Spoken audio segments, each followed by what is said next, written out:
और कुरान पाक ला करके जुनैद बगदादी के सामने रखा और कहा है जुनैद, क्या ये मेरे नबी की तस्वीर नहीं है? आंखें देखना हो तो पढ़ो मा ज़ागल बसर हुआ मा तगा, चेहरा देखना हो तो पढ़ो वद्दुहा वल्लैलि इज़ा सजा, हाथ देखना हो तो पढ़ो वमा रमैत इज़ रमैत वलाकिन्नल्लाह रमा, अगर कदम देखना हो तो पढ़ो ला उक़सिमु बिहादल बलद व अंत हिल्लुम बिहादल बलद, अगर सीना देखना हो तो पढ़ो अलम नशरह लक सदरक वज़अना अन्का विज़रक, अगर इस नबी की गुफ्तार देखना हो पढ़ो वमा यंतिकु अनिल हवा इन हुवा इल्ला वहयु यूहा, इस महबूब की अताएं देखना हो तो पढ़ो इन्ना आतैना कल कौसर। नारे तकबीर। अगर पढ़ना है तो कंजुल ईमान से पढ़ा करो, जहां बरेली का इमाम ये भी बताएगा कुरान पढ़ने वाला अपने नबी को ये नहीं कहेगा मेरा नबी मेरे जैसा था या उसका इल्म ऐसा था वैसा था, बल्कि बरेली का इमाम बताएगा कुरान पढ़ने वाला अपने नबी को यूं कहेगा सरवर कहूं के मालिक को मौला कहूं तुझे, बागे खलील का गुले ज़ैबा कहूं तुझे, तेरे तो वस्फ़ है तनाही से है बरी, हैरान हूं मेरे शाह मैं क्या क्या कहूं तुझे, लेकिन रज़ा ने खत्म सुखन इस पे कर दिया खालिक का बंदा खल्क का आका कहूं।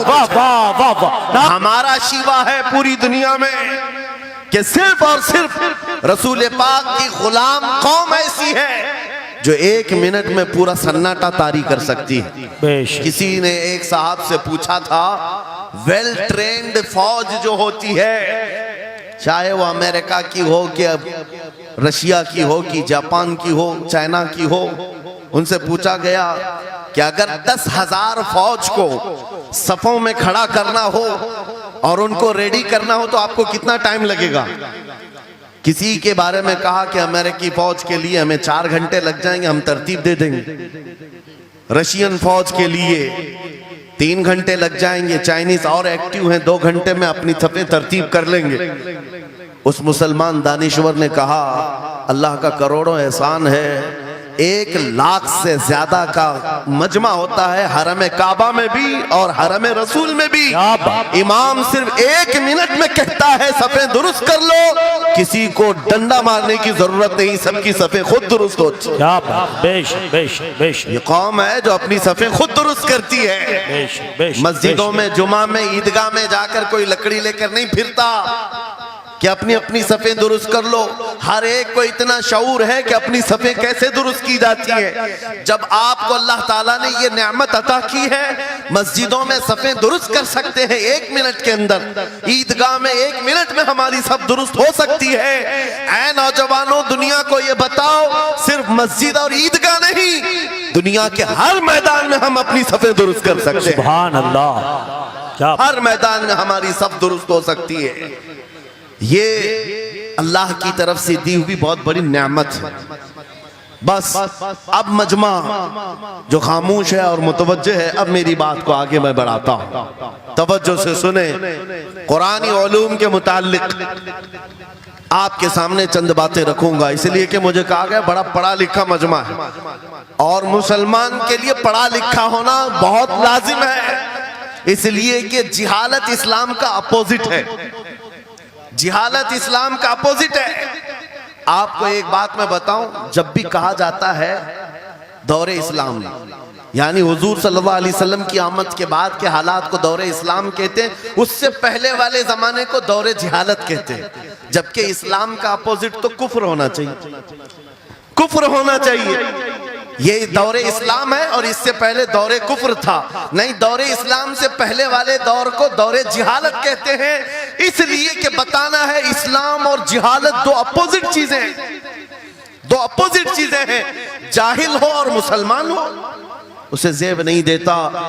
जिस कौम पर आने वाली किताबे हिदायत का पहला लफ्ज इक़रा से शुरू होता है, इक़रा बिस्मि रब्बिकल्लज़ी खलक़, कुरान का पहला लफ्ज जो आया है वो किस नाम से आया? पढ़ो अपने रब के नाम से, पढ़ो अपने रब के नाम से। और इल्म नहीं है तो कुछ नहीं है तुम्हारे पास। इमाम गजाली तो फरमाते अन्नासु कुल्लुहुम मौता इल्लल उलमा, ये सारे इंसान मुर्दा हैं, जिंदा अगर कोई है तो इल्म वाला है, इल्म वाला जिंदा है। और जिहालत की तारीकियों में भटकने वाले की मिसाल ऐसी ही है जैसे अंधेरी कोठरी में बैठा हुआ है, कहीं रोशनी का आने का इंतजाम नहीं, उसके सामने हलवा रखो कि गोबर रखो, दोनों बराबर है। जाहिल आदमी के लिए ऐसा ही है, कभी उसका हाथ इसमें पड़ेगा, कभी उसका हाथ इसमें पड़ेगा। जब नजर नहीं आ रहा है तो हलवा को गोबर समझकर खा लेगा और कभी गोबर को हलवा समझ के खा लेगा, गलाजत उसके लिए बराबर हो जाएगी। लेकिन इल्म को कहा गया अल इल्म नूरुन, इल्म रोशनी है। जिसके पास इल्म आता है वो तमीज सीख जाता है, उसके पास अखलाक आ जाते हैं, वो हलाल और हराम के फर्क को समझने लगता है, बुरे और अच्छे के दरमियान फर्क मालूम होने लगता है। इसीलिए मेरे अजीजों, मुझे बड़ा गर्व है और फख्र है, हमारी खानकाह से ये आवाज आती है, आधी रोटी खाएंगे और बच्चों को पढ़ाएंगे। बेशक। क्यों? बेशक। उस अजीम खानकाह से ये आवाज दी गई, क्यों? सिर्फ इसलिए नहीं कि तुम बड़े होकर के डॉक्टर बनोगे, इंजीनियर बनोगे। लोगों की नजर में अब बात यही रह गई, ये पढ़ा इसलिए जाता है कि डॉक्टर बनना है, इंजीनियर बनना है और कमाना है, बहुत कमाना है। इल्म जो है आज कमर्शियल बना लिया गया। इल्म इसलिए नहीं, इल्म इसलिए हासिल किया जाता है कि बंदा खुदा को पहचाने, बेशक, बंदा अपनी हकीकत को पहचाने, बेशक, जिंदगी गुजारने के उस्लूब उसे मालूम हो जाए। इल्म इसलिए सिखाया जाता है। बहुत सारे लोग सिर्फ नौकरी के लिए समझते हैं कि इल्म हासिल करना चाहिए, नौकरी के लिए नहीं, अपने अखलाक को बुलंद करने के लिए इल्म आना बहुत जरूरी है। मेरे अजीजों, कुरान अजीम वो हिदायत की किताब तुम्हारे पास आई, इस कौम के लिए अलमिया नहीं है तो और क्या है, जो किताब उलूम का जखीरा है। आज दुनिया उस किताब पर रिसर्च कर करके नए इल्म और फनून हासिल कर रही है। उस किताब को तो हम मुर्दों पर पढ़ने के लिए रखे हैं। वो कुरान अजीम जो हिदायत की किताब और सारे उलूम का सर चश्मा है, उस किताब को कहां पढ़ते हैं? मैयतों पर। किसी का इंतकाल हो गया तो तीजे में पढ़ेंगे, चहलुम में पढ़ेंगे, 9वें में 20वें में पढ़ेंगे। वो ईसाले सवाब के लिए सिर्फ रखा गया। और उससे थोड़ा आगे बढ़ गए तो कसम खाने के लिए कुरान। आओ चलो हम कसम खाते कुरान पे हाथ रख करके, कुरान पे हाथ रख के। मियाँ क्या कुरान कसम खाने की किताब है? कुरान की वो आयत मैंने सबसे पहले पढ़ी, अल्लाह फरमाता ज़ालिकल किताबु ला रैब फीही, ये वो किताब है जिसमें शक की गुंजाइश नहीं, और ये हिदायत है परहेजगारों के लिए। और कुरान में 3 जगह ये लफ्ज आया है, हुदल लिन्नास, हुदल लिलमुमिनीन, हुदल लिलमुत्तकीन। ये सारे इंसानों के लिए भी हिदायत है, ये सारे ईमान वालों के लिए भी हिदायत है, और परहेजगारों के लिए भी हिदायत है। सब हिदायत अलग अलग अंदाज से हासिल करते हैं। बारिश एक ही है बरसने वाली, जमीनें अलग अलग हैं। बहुत नरम जमीन हो तो वो जमीन बारिश से फायदा ज्यादा उठाती है, और थोड़ी सी ओबड़ खाबड़ जमीन हो तो वहां से फायदा कम आता है। बारिश एक ही है, कुरान बारिश हिदायत है। जिसके दिल की जमीन जितनी नरम होगी उतना वो उससे हिदायत उठाएगा। सुभान अल्लाह, बेशक, उतना उससे फायदा उठाएगा। और आज हालात ये हैं, ऐ नौजवानों अपने दिल पर हाथ रख करके बताओ, कुरान कितने लोगों ने पढ़ा है? कुरान कितने लोगों ने पढ़ा? मैं हाथ नहीं उठवाता, किसी भी बात पर हाथ मत उठाया करो। ना ही झूठे हाथ उठाना है, ना सच्चे हाथ उठाना है, ना ही किसी और को शर्मिंदा करना है। अपने दिल पे हाथ रख करके बताओ कुरान कितनी मर्तबा पढ़ लिया। क्योंकि कुरान पाक, बहुत सारे लोग ये समझते हैं मदरसे में बचपन में एक बार पढ़ लिया तो उसका हदिया हो गया, खत्म हो गया है, अब इसके बाद फिर हमारी मैयत पे ही पढ़ा जाएगा। इसलिए तो कुरान के उलूम से नावाकिफ हो गए। अरे समझना तो दूर की बात, देख करके पढ़ना भी मुश्किल है। आज लोगों का देख कर पढ़ना मुश्किल हो गया। कुरान तुम्हारे पास बहुत सारी किताबें नहीं है, बहुत सारे ग्रंथ नहीं, बहुत सारे वेद नहीं है जिनका शुमार ही नहीं है। तुम्हारे पास ओनली वन, एक किताब कुरान पाक, ऐसी महफूज किताब जिसके बारे में अल्लाह ताला खुद फरमाता है सूरह कमर में, वलक़द यस्सरनल कुरआन लिज़िक्रि फहल मिन मुद्दकिर। हमने कुरान को याद करने के लिए आसान बनाया है कोई याद करने वाला? 4 बार यह आयत अल्लाह ताला फरमाता है कोई याद करने वाला? अल्लाह जब फरमा रहा है कुरान आसान है तो कौन कहता है ये मुश्किल है? हमने खुद अपने हाथों तबाही को दावत दी है। दरसे कुरान को अगर हमने न भुलाया होता, ये जमाने ने जमाना न दिखाया होता, वो जमाने में मुअज़्ज़ज़ थे। मुसलमान होकर आज हम खार हुए हैं, तारीके कुरान होकर आज हम छोड़े बैठे हुए हैं। कुरान अजीम को छोड़कर बैठना कितनी बड़ी गुमराही है।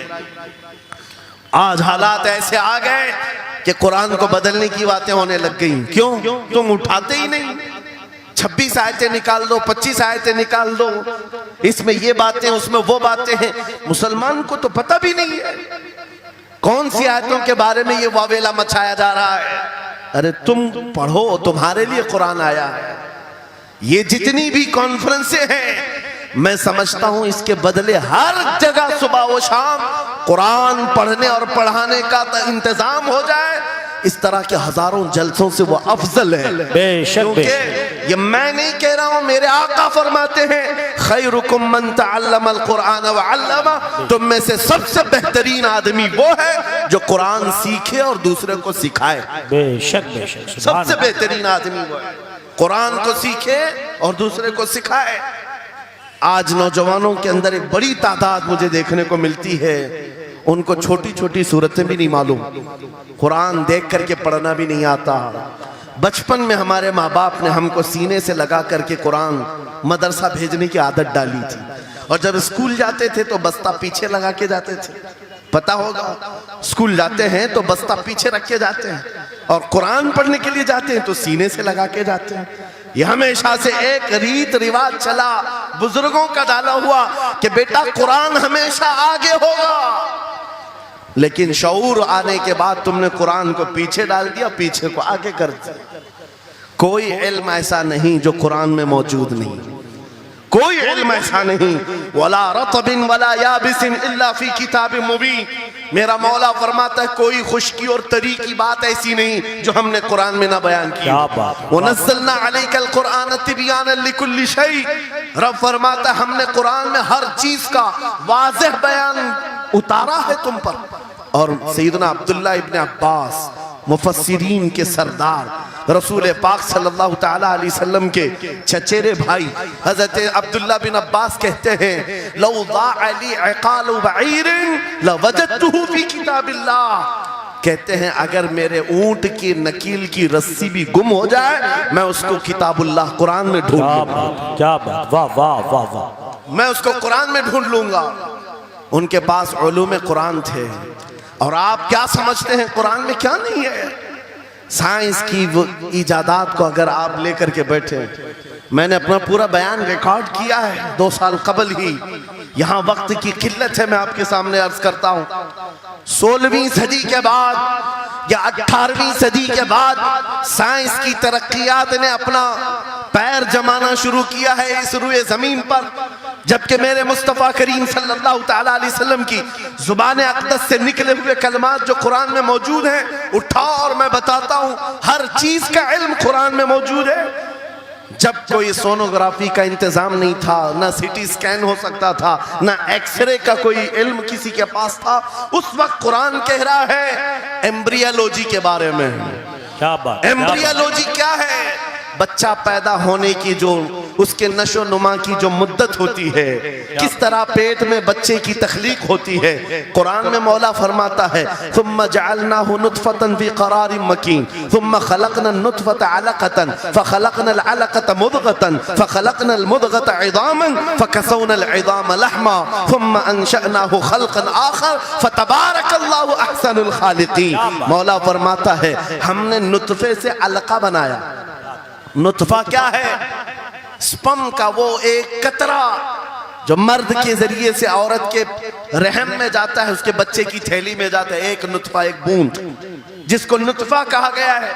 मौला फरमाता है हमने नुतफे से अलका बनाया। अलका किसको कहते हैं? साइंस में पढ़ने वाले अगर स्टूडेंट्स हो तो समझ जाएंगे। अगर कोई मेडिकल साइंस का कोई स्टूडेंट है तो उसे मालूम होना चाहिए एम्ब्रियोलॉजी में चिपचिपा हुआ च्युइंगम जो होता है उसको अलका कहते हैं अरबी में।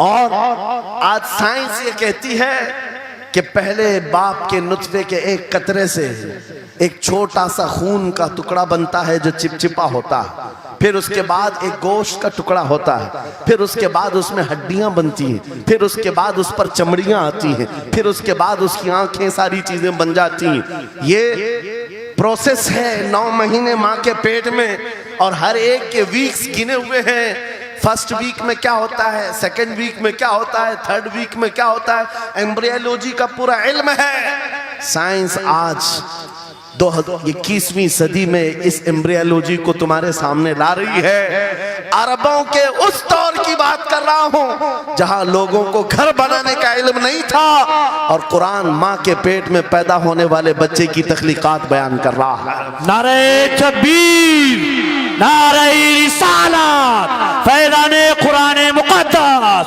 फैज़ाने शेखुल मशाइख, नारे तकबीर, नारे रिसालत।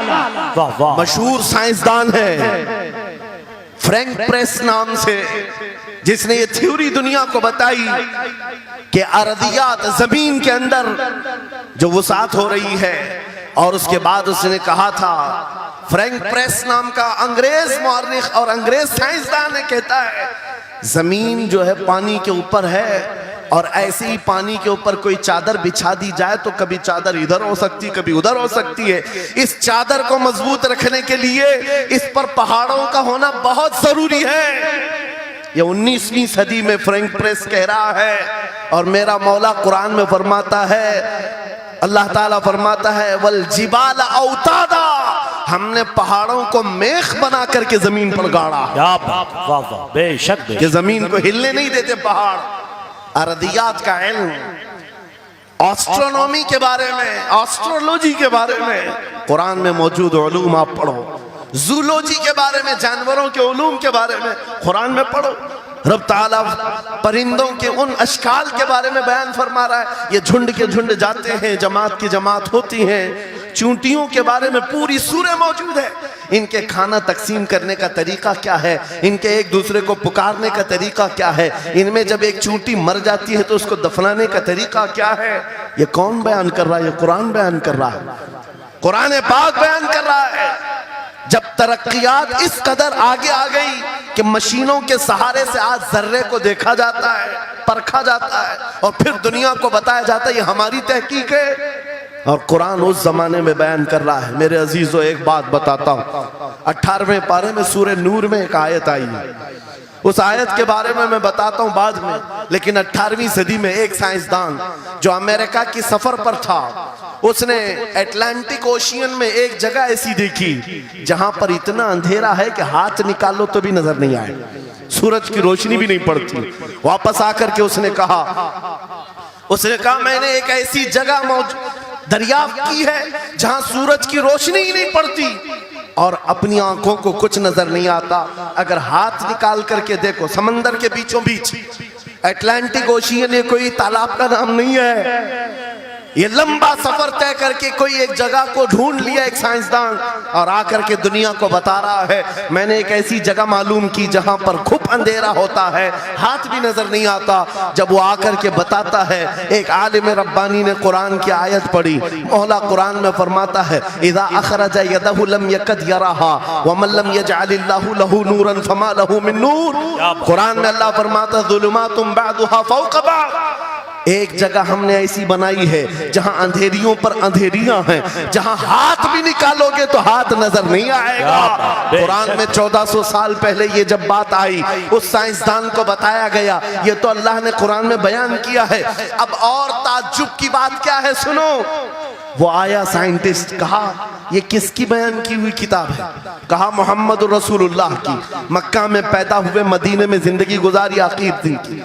उसने कहा मैं उनके बारे में जानना चाहता हूँ, हो सकता है वो समंदरों के बहुत बड़े माहिर थे, वो समंदरी उलूम के बारे में बहुत कुछ जानते थे, उन्होंने जिंदगी का बहुत सारा हिस्सा समंदरों के सफर में गुजारा होगा।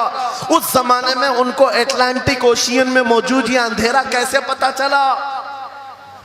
ताज्जुब की बात है, हैरत की बात है। जब उस साइंसदान से कहा गया, ए अजीज, हकीकी बात तो यह है कि पूरी 63 साला जिंदगी में मेरे आका एक बार भी समंदर के पास नहीं गए, एक बार भी इत्तेफाक नहीं हुआ।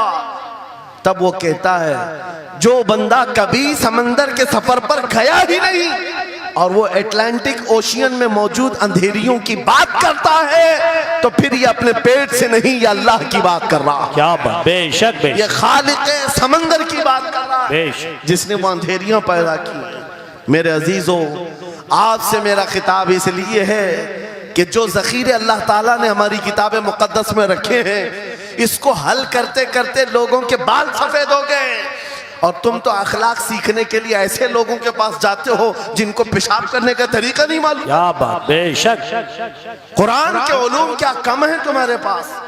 अब मैं आता हूं, ये तो साइंसी बातें हो गई, मैथमेटिक्स तो पूरा कुरान में इतना है, बयान करते करते मैं सुबह कर डालूं। कुरान पाक के अददी एजाजात, कुरान पाक के हिसाब, रियाजी, मैथमेटिक्स के फंडे, बहुत कुछ है। फिजिक्स के बारे में है, ज्योग्राफी के बारे में है, अलजिब्रा के बारे में है, साइंस के बारे में है। ये तमाम उलूम तो एक मिसाल के तौर पर मैं आपके सामने रख रहा हूँ, लेकिन अफसोस मैं उस कौम से बात कर रहा हूँ जिस कौम ने कुरान को छूना भी बंद कर दिया है। जाकर के देखें, आज ही जाकर के देखें, घरों के अंदर तुम्हारे टीवी, फ्रिज और वॉशिंग मशीन तो धूल से साफ होंगे, रोजाना साफ करते होंगे, कुरान को हफ्ते हो गए कभी छुआ भी नहीं। गर्द जमी हुई, धूल लगी हुई है। कुरान के साथ ये नाइंसाफी बंद कर दो, कुरान के साथ ये दोहरा मेयार बंद करो। आपको पता है क़यामत के दिन मेरे आका फरमाते हैं जो दो चीजें जिसकी हिमायत में आ गई उसको जन्नत में जाने से कोई नहीं रोकेगा, और दो चीजें जिसके खिलाफ खड़ी हो गई फिर उसको दोज़ख में जाने से भी कोई नहीं रोक सकता। हुजूर से पूछा गया वो दो चीजें क्या हैं? हुजूर फरमाते हैं जिसकी हिमायत में रमजान और कुरान खड़े हो गए उसका जन्नत में जाना तय हो जाता। क्या बात, वाह वाह। और जिसके खिलाफ खड़े हो गए रमजान और कुरान, हुजूर फरमाते फिर उसका दोज़ख में जाना तय हो जाता। अल्लाह अकबर। अल्लाह के रसूल दानाए गुयूब, कायनात के सरदार मेरे आका दुआ करते हैं अल्लाहुम्मा जअलिल कुरान हुज्जतन लना ला हुज्जतन अलैना। ये मेरे नबी की दुआ है, आप तवज्जो करें। हुजूर जब ये दुआ कर रहे हैं, ऐ अल्लाह कुरान को क़यामत के दिन मेरा हिमायती बना, मेरे खिलाफ ना बना। क्या बात, वाह। साहिब कुरान खुद कह रहे हैं क़यामत के दिन इसको हमारे खिलाफ ना खड़ा कर, कुरान को हमारा हिमायती बना। ऐ लोगों, हम कौन सी जिंदगी गुजार रहे आज? बहुत दूर हम आ चुके हैं, बहुत दूर हम आ चुके हैं। आज कुरान की तालीम को भी इतना सस्ता समझा जाता है, इतना सस्ता कि आपके पास अगर बच्चे के पास टाइम हुआ तो मदरसा भेजो, नहीं तो छोड़ो जाए। मदरसों में आने वाले वो बच्चे जिनकी नाक बह रही हो, कपड़े ढंग के ना हो, कारी साहब और हाफिज साहब खुद ही उसको साफ भी करें, खुद ही पढ़ा करके भी भेजे। क्या तुम अपने वक्त की मशहूर कॉन्वेंट स्कूल में भी इसी तरह अपने बच्चों को भेजते हो? वहां पर गैर हाजिरी से कितना डरते हो, अपनी छुट्टियां तर्क कर देते हो, रिश्तेदारों से मिलना बंद कर देते हो। नहीं, बच्चे की स्कूल छूट सकती है, लेकिन कुरान के साथ कैसा दोहरा सलूक है, कुरान के साथ कैसा मेयार है, आपको मैं बताता हूं। इमाम हमारे सिराजुल उम्मा इमाम आजम अबू हनीफा रज़ी अल्लाह ताला अन्हु अपने बेटे को जिस कारी कुरान के पास पढ़ने के लिए भेजा करते थे, कारी साहब ने इमाम आजम के बच्चे को पूरा कुरान पढ़ा दिया। नाजरा कुरान की बात कर रहा हूं। जब पूरा कुरान बच्चे ने पढ़ लिया तो इमाम आजम अबू हनीफा को ये मुबारकबादी दी गई कि आपका बच्चा पूरा कुरान पढ़ चुका है हाफिज साहब के पास। तो हाँ, इमाम आजम बड़े ताजिर थे अपने जमाने के। उन्होंने क्या किया, उस कारी साहब को 4 लाख दिरहम नजराने में भेजा। सुभान अल्लाह। कितना? 4 लाख दिरहम चांदी के सिक्के होते थे। इमाम आजम अबू हनीफा ने जैसे ही कारी साहब के पास जो कुरान पढ़ाए थे ये नजराना भेजा, उनके पास ये नजराना पहुंचा। 4 लाख तो छोड़ो, आज के जमाने में 4000 भी किसी को देता नहीं। हाफिज कुरान अगर किसी बच्चे को पढ़ाया है, और मैं मांग भी नहीं रहा हूं कौम से, इमाम आजम की बात बता रहा हूं। जब नजराना कारी साहब को पहुंचा, उन्होंने देखा 4 लाख दिरहम मेरे पास आए, इतनी बड़ी रकम, बच्चे को खाली कुरान ही पढ़ाया था। दौड़े दौड़े वापस इमाम आजम अबू हनीफा के दौलत कदे पर आ गए। घर पर आए, कहा हुजूर आपसे मैं ये पूछना चाहता हूँ कहीं गलती से तो ये रकम मेरे पास नहीं आ गई, ये किस लिए दी गई है? कहा कि ये तो आपने कुरान बच्चे को पढ़ाया, मैंने हदियतन भेजा है। कहा हुजूर सिर्फ नाजरा कुरान ही तो पढ़ाया, इतनी बड़ी रकम। इमाम आजम अबू हनीफा ने कहा कारी साहब आज चले जाओ, और अपने बेटे को बुलाया, इधर आ बेटा, कल से इस हाफिज के पास पढ़ने के लिए तू हरगिज नहीं जाएगा, कल से इसके पास तू इल्म हासिल करने नहीं जाएगा। बच्चे ने पूछा हुजूर क्या हो गया?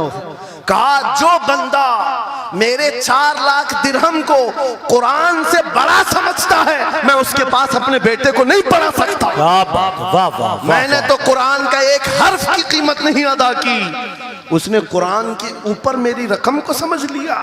अल्लाह, आज हमने कुरान को कहां समझ लिया है? वो इमाम आजम अबू हनीफा फरमाते हैं जो कुरान से ज्यादा माल को अहमियत देता है उसके पास बच्चों को पढ़ाओ भी मत, ना पढ़ाओ।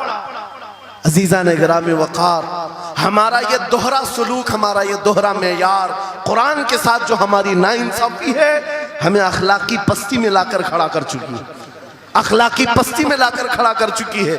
अरे हम देख रहे हैं आयरा गैरा नत्तू खेरा हमें सिखाने आ रहा है, बढ़ाने आ रहा है कि तुम्हें डेवलपमेंट के बहुत सारी चीजें बताई जाती हैं कि तुम्हारी पर्सनालिटी डेवलपमेंट क्या होती है। अलीगढ़ वाले तो नौजवान बहुत सारे जो स्टूडेंट्स हैं जानते होंगे, बीए कर लिया, एमए कर लिया, बीकॉम कर लिया या कुछ भी कर लिया, डिग्री हासिल कर लिया। बड़ी बड़ी कंपनियां आज पूछती हैं कि इसके पास पर्सनालिटी डेवलपमेंट है या नहीं। ये क्या है पर्सनालिटी डेवलपमेंट? कुछ बड़े बड़े शहरों के नौजवान हमारे पास आए थे, कहा हम कोर्स कर रहे हैं। कहा मैंने पूछा इसमें होता क्या है? कहा इसमें सिखाया जाता है बैठना कैसा है, लोगों से मिलना कैसे है, खाने के लिए बैठे तो चम्मच कहाँ रखना है, बर्तन कहाँ रखना है, लोगों से हैंडशेक कैसे करना है, ये सारी चीजें सिखाई जाती हैं। मैं नौजवानों से पूछा कि अच्छा कितने महीने का? कहा कहीं 6 महीने का, कहीं साल भर का। कहा अफसोस है उस कौम पर जिसका रसूल आया था ये कहते हुए बुइस्तु लिउतम्मिम मकारिमल अखलाक, मैं सबसे बुलंद अखलाक सिखाने के लिए दुनिया में आया हूँ। उस रसूल की उम्मत आज ऐसे लोगों के पास अखलाक सीखने जा रही है जिसको हलाल और हराम की तमीज नहीं, जिसको खड़े होकर पेशाब करने में फख्र लगता हो, उसके पास तो ये अखलाक सीखने जा रहे हैं, पर्सनैलिटी डेवलपमेंट सीखने जा रहे हैं। और मैं तुम्हें बताता हूं कुरानी अखलाक क्या है। मौला करीम ने अपने हबीब को जो बयान किया है, सूरह लुकमान उठाओ, बाप अपने बेटे को नसीहत क्या क्या करता है, अगर 3 आयतें भी पढ़ लो तुम्हारी जिंदगी सुधर जाएगी। लुकमान हकीम अपने बेटे से कहते हैं या बुनय्या अक़िमिस सलात वअमुर बिल मारूफ वन्हा अनिल मुनकर वस्बिर अला मा असाबक, ऐ बेटा नमाज पढ़ा कर, बुराइयों से बचा कर, अच्छाइयों की बात कर, जो मुसीबत आए उस पर सब्र कर। ये सिर्फ जुमले नहीं है, ये जुमले नहीं है। लुकमान हकीम ने अपने बेटे को जो डराया था, कुरान कहता है या बुनय्या इन्नहा इन तकु मिस्काल हब्बतिन मिन खरदलिन फतकुन फी सखरतिन औ फी समाई औ फिल अर्दी याति बिहल्लाह। आज हर बाप को चाहिए कि ये नसीहत अपने बेटे को करे। क्या बात, हर बाप अपने बच्चे को ये बात बताए, सुनो क्या लुकमान कहते हैं, बेटा बुराई अगर तूने कर लिया, ये मत समझना कि मैं रात के अंधेरे में छुप कर लिया। आज तुम्हारे हाथ में मोबाइल गुनाहों का अड्डा बन करके आया है, सिर्फ एक टच स्क्रीन पर सारी दुनिया तुम्हारे सामने नंगी नाचती हुई नजर आती है। कितने नौजवानों ने अपने अखलाक का कत्ल कर लिया है, उनकी आंखें हया से नापाक हो गई हैं। कितने लोगों ने अपना नूर ईमान बेच दिया मोबाइल की स्क्रीन पर चलने वाली इन बेहया तस्वीरों पर। कितने तो फरेफ्ता हो गए, कितने जवानी बर्बाद कर चुके। तुम क्या समझते हो? मेरे अजीजों, एक जवान ने मुझे बताया था, रात के वक्त मैं तन्हा मोबाइल लेकर बैठा था, अचानक पर्दा हिला तो डर लगा, जल्दी से स्क्रीन ऑफ किया, बैठा। मुझे लगा माँ आई होगी, बाप आया हो, कोई आया होगा, लेकिन कोई नहीं। पर्दा हिला, एक बिल्ली आई थी, इससे भी डर लग गया। मैंने कहा पर्दे के हिलने से इतना डर है कि कोई आ जाए, तेरा ईमान कहां गया? वो मौला कहता है यअलमु खाइनतल अयुनि वमा तुख्फी सुदूर। वो रब तुम्हारे दिलों में गुजरने वाले हालात को भी देख रहा है, बेशक तुम्हारी आंखों की खयानत को भी वो देख रहा है। जब तुम्हारा यकीन ही खत्म हो गया तो क्या करोगे? इसीलिए अरबी का मशहूर मकौला है, इज़ा लम तस्तही फफ़अल मा शिअत वस्ना मा शिअत। जब तुम्हारे अंदर से हया निकल जाए तो जो चाहे करो, जो चाहे कर लो। आज लुकमान हकीम की वो बात मैं पेश कर रहा था, आयत मुकम्मल करता हूँ। बाप अपने बेटे से कहता है, अगर बुराई कर लिया तूने, अगर बेहयाई हो गई, ये मत समझ के बहुत छुप करके किया। आज से 4000 साल पहले लुकमान हकीम कह रहे हैं अपने बेटे से, अगर बुराई तो आसमानों में जाकर करेगा, या पहाड़ के अंदर घुस कर करे, या जमीन के अंदर जाकर करे, कहीं पर भी कर ले। जबकि ये तीनों चीजें उनके जमाने में नहीं थी, न पहाड़ों के अंदर जाकर के करने का तसव्वुर, न जमीनों के अंदर जाने का, न आसमानों में उड़ने का तसव्वुर। ये सब आज के दौर में मुमकिन है। और लुकमान हकीम कहते हैं, अगर तू इन सब जगहों पर जाकर कहीं पर भी करेगा, याती बिहल्लाह, अल्लाह वो तेरे सामने लेके आएगा। बेशक वमन यअमल मिस्काल ज़र्रतिन खैरन यरा वमन यअमल मिस्काल ज़र्रतिन शर्रन यरा। तुम अगर राई के दाने के बराबर भी नेकी करो, अल्लाह वो तुम्हें दिखाएगा। राई के दाने के बराबर भी बुराई करो, अल्लाह तुम्हें दिखाएगा। अखलाक सीखने के लिए दूसरी जगह जाते हो, अगर ये फार्मूला किसी को याद हो जाए, मैं कहता हूँ सारे सीसीटीवी कैमरे बंद हो जाए, इस बंदे को कोई बहका नहीं सकता, जिसके दिल में सिर्फ इतना ख्याल है कि मेरा मौला मुझे देख रहा है, बेशक बेशक मेरा रब मुझे देख रहा है। उसकी निगरानी के लिए किसी कैमरे की जरूरत नहीं, किसी सीसीटीवी की जरूरत नहीं।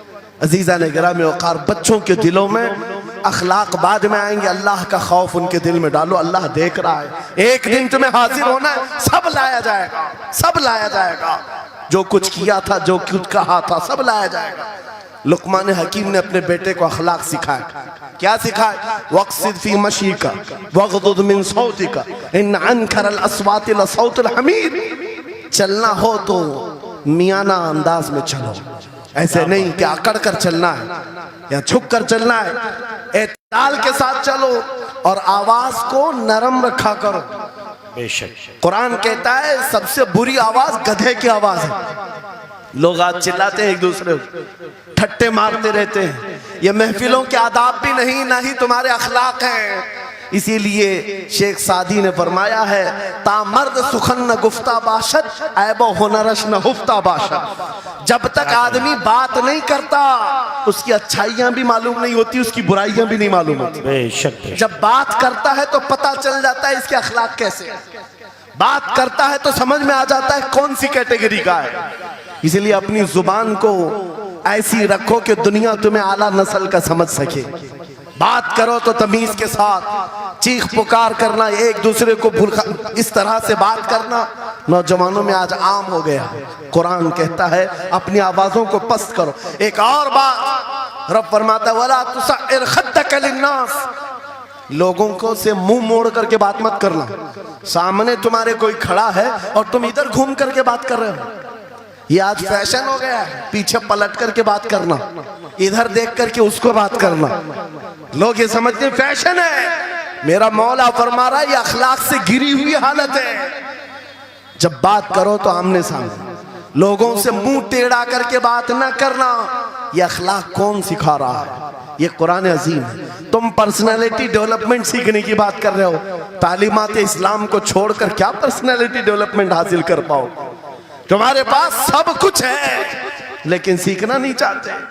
आज तक नौजवानों में से मुझे कोई मिला नहीं इस तरह से कि लोग आते हैं, मुफ्ती साहब बीवी को 2 तलाक दे दिया, 3 तलाक दे दिया, अब क्या करना है, इद्दत कैसे गुजारना है? या ज्यादा से ज्यादा दारुल इफ्ता में आते हैं, मुफ्तियान इकराम होंगे, झगड़े के मसाइल लेकर के आते हैं, बाप मर गए, इसको कितना मिलना है, इसको कितना मिलना है। अरे जिंदगी गुजर गई, कभी आ करके ये क्यों नहीं पूछा मेरे घर में मंगनी हो रही है, शादी हो रही है, ये बताएं मेरे मुस्तफा ने कैसे शादी की? क्या बात है, क्या बात, बेशक ये क्यों नहीं पूछा? मैं बीमार हो गया हूं, मुझे बताएं रसूलुल्लाह ने बीमारी के आलम में क्या कहने का हुक्म दिया? क्या बात, अगर तलब हो मेरे नबी के पीछे चलने की तो बंदा ढूंढ ढूंढ कर चलेगा, बेशक ढूंढ ढूंढ कर चलेगा। बेशक। हजरत इमाम अबू यूसुफ के बारे में और बाद ने इमाम अहमद बिन हम्बल के बारे में कहा कि आपने कलिंगड़ खाने का बहुत शौक था, तरबूज, आप तरबूज कहते हैं? हाँ, हमारे यहाँ मुंबई में इसको कलिंगड़ कहते। और उन्होंने ये कहा कि ये सुन्नत भी है। मुझे रिवायत मिली है कि हुजूर ने भी खाया लेकिन जिंदगी भर खाए नहीं। मुरीदीन ने पूछा कि हुजूर जब सुन्नत भी है और आपको शौक भी है, खाते क्यों नहीं? कहते हैं अब तक मैं वो तरीका ढूंढ रहा हूं कि मेरे नबी ने कितने टुकड़े करके खाए। अल्लाहु अकबर, अल्लाहु अकबर, वाह वाह। मुझे वो जो तरीका चाहिए। हुजूर के पीछे चलने वाला ढूंढ ढूंढ करके अमल करता है। और आज हमने जिंदगियां ऐसी बनाई हुई हैं कि लगता है दारुल इफ्ता मुफ्ती और उलमा सिर्फ तलाक के लिए हैं, ये इद्दत के मसले पूछने के लिए, विरासत के मसले पूछने के लिए। अरे हमें भी काम दो, हम ढूंढ ढूंढ कर तुम्हें बताएं मेरे नबी चलते कैसे थे, मेरे नबी बात कैसे करते थे, लोगों से मुसाफा कैसे करते थे, लोगों के सामने आते तो कपड़े कैसे पहनते थे, मेरे नबी की नमाजें कैसी थी, हुजूर जब दस्तरखान पर बैठते कहां से शुरू करते कहां से खत्म करते। इस काम पर भी तो उलमा को लगाया करते ताकि तुम्हें पता चलता मुझे कहीं और से अखलाक सीखने की जरूरत नहीं, दुनिया के सारे अखलाक मेरे नबी के कदमों में मौजूद है। नारे तकबीर, नारे रिसालत, फैज़ाने खानकाए बरकत, फैज़ाने खानकाए बरकत, शेरे रज़ा, शेरे रज़ा, फैज़ाने शेखुल मशाइख, नारे तकबीर, नारे रिसालत, वाह वाह। दर्स कुरान को अगर हमने न भुलाया होता, ये जमाने ने जमाना न दिखाया होता। इको बंद कर दो, इको। कुरान पाक के सिलसिले में मुझे बयान करने का हुक्म दिया गया, बस मैं वही बातें कर रहा हूं। मैं आपको अपने मौजू से जो मुताल्लिक है वो बातें अर्ज करता हूं। कुरान क्या तमीज सिखाता है। आज घर घर के अंदर जो एक बहुत बड़ी बला आई हुई है, हर तीसरा चौथा घर ये शिकायत लेकर के आता है बेटा हाथ से निकल गया, बेटी हाथ से निकल गई। माँ बाप इस बात के लिए रोज परेशान है, बेटा हाथ में नहीं आता, बेटी हाथ में नहीं आती। जहां ये जवान हुए 10वीं पास किया, ये मुंह दिखाते हैं हमको, आंख फिराते हैं हमको। फरमा बरदार बच्चों की कमी बहुत कम हो गई। गलती इन बच्चों की नहीं, उन माँ बाप की भी है। तुमने इनकी तरबियत तो खिलौनों से की है। इनकी तरबियत में तो तुम चाहते थे कि हर संडे इनको पिकनिक पर ले जाएं, बच्चा खुश हो जाएगा, इनको घुमाएंगे फिराएंगे, जो बच्चा मांगेगा सब ला कर देंगे। अरे ये 14 साल का नहीं हुआ, हाथ में मोबाइल भी पकड़ा दिया, सब कुछ कर दिया बच्चे के लिए। और अब बाप ये सोचता है ये 16 साल का हो जाए तो मेरी बात मानना चाहिए। एक बात याद रखो, जमीन में अदरक बो करके गन्ना आने की उम्मीद मत रखना। बेशक बेशक। जो बोते हो वही फसल आती है। मेरे नबी ने फरमाया अल्लिमु औलादकुम सलासा खिसालिन हुब्ब नबीकुम व हुब्ब अहली बैतिही व तिलावतल कुरानिल करीम। मेरे आका की हदीस है, हुजूर फरमाते हैं अपनी औलाद को सबसे पहले 3 बातें सिखाओ, 3 बातें सिखाओ। क्या है? नंबर 1 अपने नबी की मोहब्बत सिखाओ। बेशक, सुभान अल्लाह। क्या होगा इससे?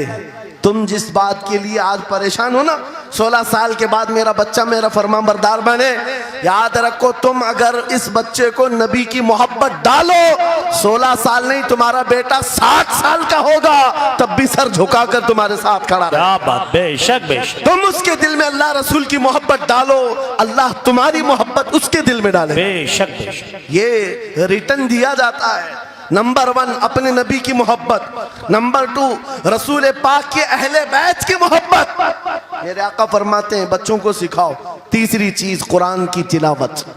ये 3 चीजें सिखाओ सबसे पहले बच्चों को। लेकिन इन 3 चीजों से तो हम बच्चों को छोड़ ही चुके। सबसे पहली चीज जो सिखानी थी वो अपने नबी की मोहब्बत। अजीजा ने गिरामी वखार, आज घर घर के अंदर ये जो मुसीबतें आई हैं, माँ बाप की नहीं सुनता।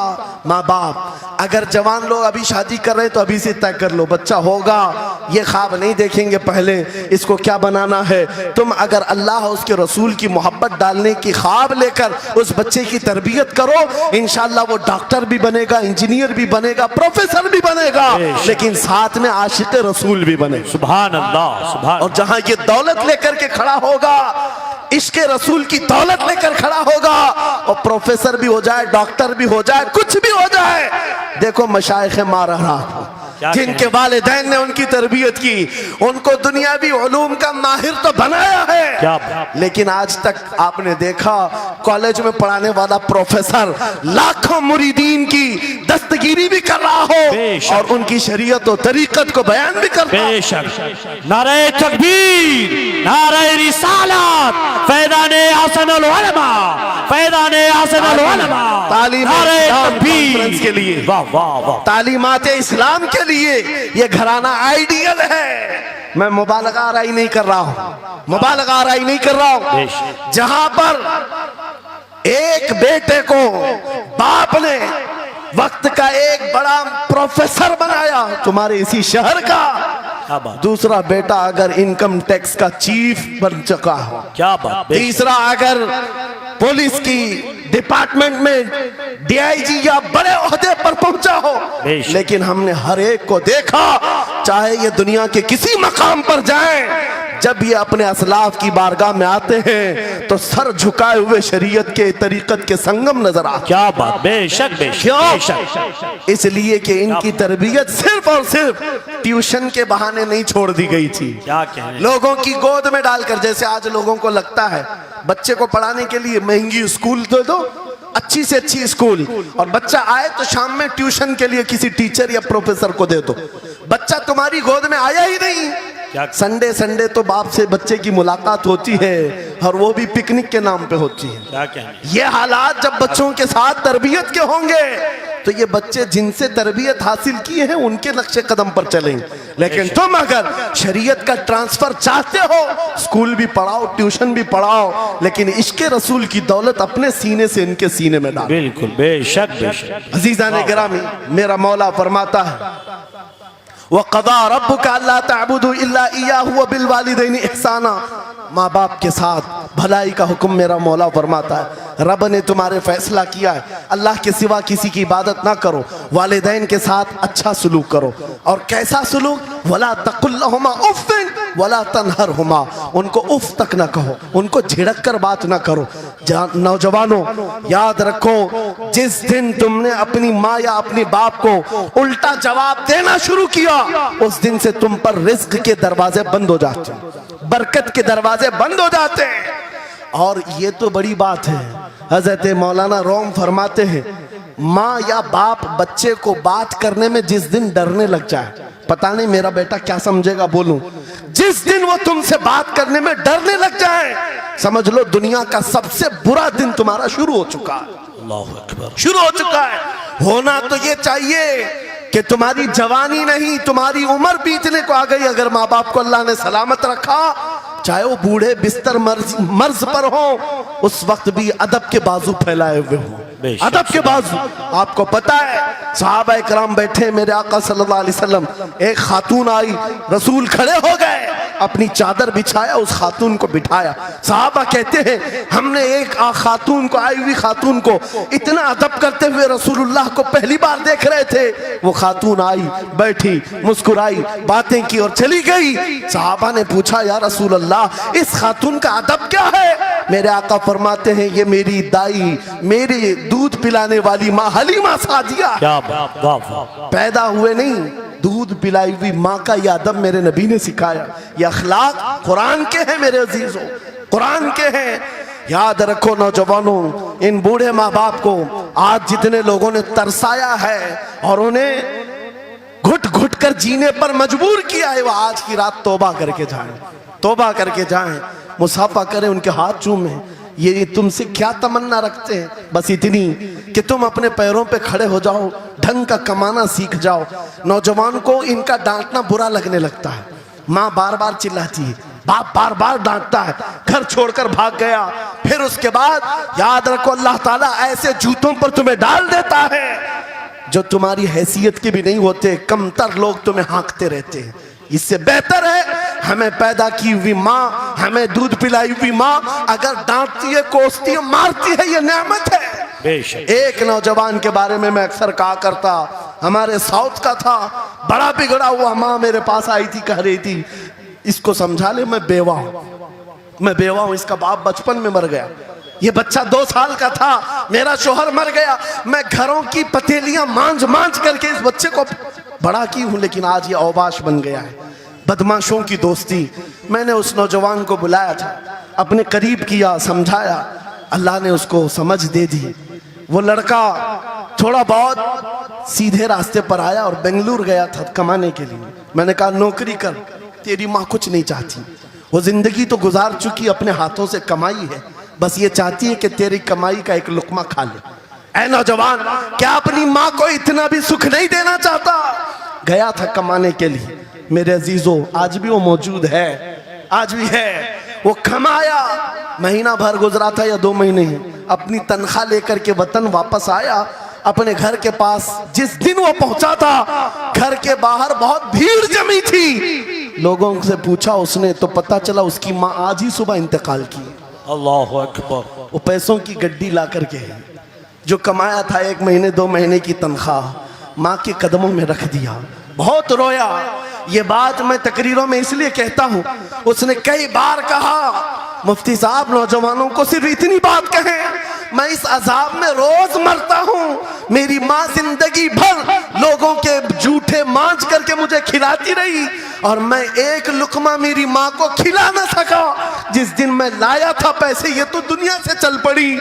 मुझे आज रोज इस बात का गम सताता है। आप नौजवानों से खिताब करते हैं, कम से कम इनसे कह दें कि तुम्हारे माँ बाप जिंदा हैं, होश में आ जाओ, अपने हाथों से उनको खिला तो सको, उनके हाथ पकड़कर चला तो सको, इसलिए कि दुनिया की अजीम नेमत है। जिसका बाप जिंदा है, जिसकी माँ जिंदा है, उसके हक में वो दुआ कर ले। मेरे आका फरमाते हैं नबियों की दुआ उम्मत के बराबर जो होती है, वो बाप की दुआ बेटे के बराबर होती है। आज मैं गुफ्तगू समेटता हूँ, ख़त्म कर देता हूँ, इसलिए कि अखलाक इस्लाम बहुत वसी मौजू है, बहुत वसी मौजू है। लेकिन आपके लिए सिर्फ इतनी बात काफ़ी है कि कुरान को छोड़ करके अगर दूसरी जगह सीखने जाओगे तो मारे मारे फिरोगे। आज वापस आ जाओ उसी कुरान पर जिसको मेरे आका ने हमारे उरूज का जरिया बनाया है, हमारी तरक्की का रास्ता बनाया है। जानते हो जब दुनिया के पास पार्लियामेंट नहीं थी, चलाने के लिए उसूल नहीं थे, पूरी दुनिया को कुरान ने उसूल बताए हैं, कानून बताए हैं। इस एक कुरान से फ़िक़्ह हनफी मिला, फ़िक़्ह शाफ़ई मिला, फ़िक़्ह हम्बली मिला, फ़िक़्ह मालिकी मिला। ये तो 4 मैंने नमूने बताए, 1 2 नहीं 18 फ़िक़्ह की तदवीना पूरी दुनिया में मौजूद है।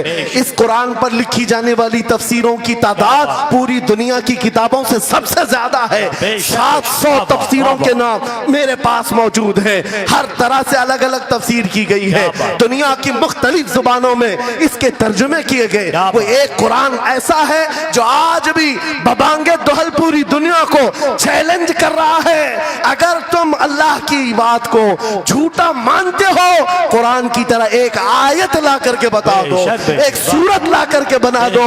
आज दुनिया तरक्की बहुत कर चुकी होगी, टेक्नोलॉजी पर ये पाबंदे सलासिल कर चुकी और चांद पर कमंदे डाल चुकी, सूरज की शुआओं को कैद करके करंट बना दिया हो, सयाल मादे से दुनिया ने केमिकल बना दिया, सब बना दिया। लेकिन एक बात तय है, पूरे इंसान मिल जाएं, पूरे जिन्नात मिल जाएं, मेरा मौला फरमाता फिर भी वो कुरान के मिसल नहीं ला सकते। बेशक बेशक, वाह, कुरान के मिसल नहीं ला सकते। ये मौजज़ा तुम्हारे पास है, ये मौजज़ा तुम्हारे पास है, दुनिया के पास ये दौलत नहीं। उठो वगरना हश्र न होगा फिर कभी, दौड़ो के जमाना चाल अपनी चल गया। मेरे अजीजों, आखिरी बात, ये सारे उलूम तो कुरान में हैं, अखलाक भी कुरान में है, तिजारत के उसूल भी हैं, शादीशुदा जिंदगी के उसूल भी हैं, माँ बाप के साथ हुस्न सुलूक भी है, बच्चों की तरबियत भी है, पड़ोसियों से मामलात भी हैं, उस्ताद और शागिर्द के हुकूक भी बयान किए गए हैं। ये सारे फील्ड अपनी जगह पर, लेकिन कुरान कुरान का जो गाजा है, कुरान की जो रूह है, कुरान का जो खालिस शहद है, वो क्या है? कुरान पढ़ने वाले को सबसे बड़ी दौलत अगर कोई मिलती है तो अपने नबी से बेइंतहा इश्क करने की दौलत मिलती है। आगाज से आखिर तक कुरान है नाते मुस्तफा महबूब के बयान का। कैसा अनोखा ढंग है। जुनैद बगदादी के जमाने में एक आर्टिस्ट आया था, एक मुसव्विर, लोगों की मुंह बोली तस्वीर खींचता था। अगर कोई आता अपनी महबूबा के बारे में कहता, उसकी आंखें ऐसी, उसकी नाक ऐसी, उसकी भवें ऐसी, उसकी पेशानियां ऐसी, वो उसी तरह से तस्वीर निकालता था। आर्टिस्ट था और लोगों की कतारें लगी थी अपने अपने महबूब महबूबाओं की तस्वीरें निकालने के लिए। इसलिए कि आपकी तरह मोबाइल उस जमाने में नहीं थे जो हर घड़ी खींच लिया करें। वो जुनैद बगदादी का दौर, आर्टिस्ट तस्वीर निकालता था। जब ये बात पता चली, हजरत जुनैद बगदादी भी उस मुसव्विर के घर चले गए, लाइन में खड़े हो गए। जब आपका नंबर आया तो उस मुसव्विर ने पूछा, मौलाना आपका क्या काम है? वक्त के सैयदुत ताइफा का मैंने सुना है तू लोगों के महबूबाओं की तस्वीरें खूबहू खींच कर देता है, मैं चाहता हूं मेरे भी महबूब की तस्वीर खींचो। वाह वाह। तो उसने कहा बताओ, कलम लिया, बैठा, बताइए आपके महबूब का हुलिया क्या है? जुनैद बगदादी कहने लगे, मेरा महबूब कायनात का सबसे हसीन चेहरा रखने वाला, जिसकी भवें ऐसी थी, जिसके गाल ऐसे थे, जिसकी पेशानी ऐसी थी, जिसके हाथ ऐसे, जिसके पैर ऐसे। उस मुसव्विर ने पूछा बताओ नाम क्या है? जुनैद बगदादी ने कहा मुहम्मदुर रसूलुल्लाह। उस मुसव्विर ने कहा रुको जरा, ये तस्वीर तो ऑलरेडी मेरे पास बनी बनाई रखी है। जुनैद बगदादी ने कहा ये कैसे?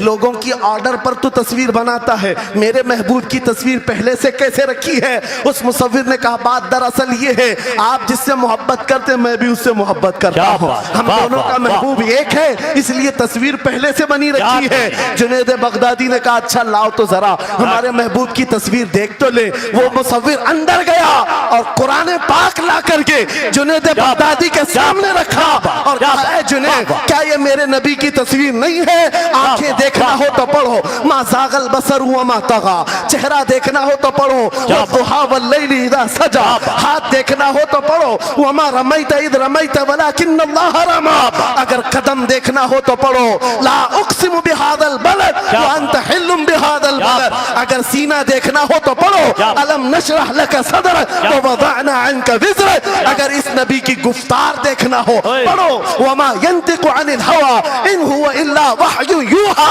इस महबूब की अताएं देखना हो तो पढ़ो, इन्ना आतैना कल कौसर। बाबा नारे तकबीर, नारे रिसालत, फैज़ाने कुरान मुक़द्दस, फैज़ाने कुरान मुक़द्दस, फैज़ाने खानक़ाह मारहिरा, आगाज से आखिर तक कुरान है नाते मुस्तफा महबूब के बयान का। कैसा अनोखा ढंग है।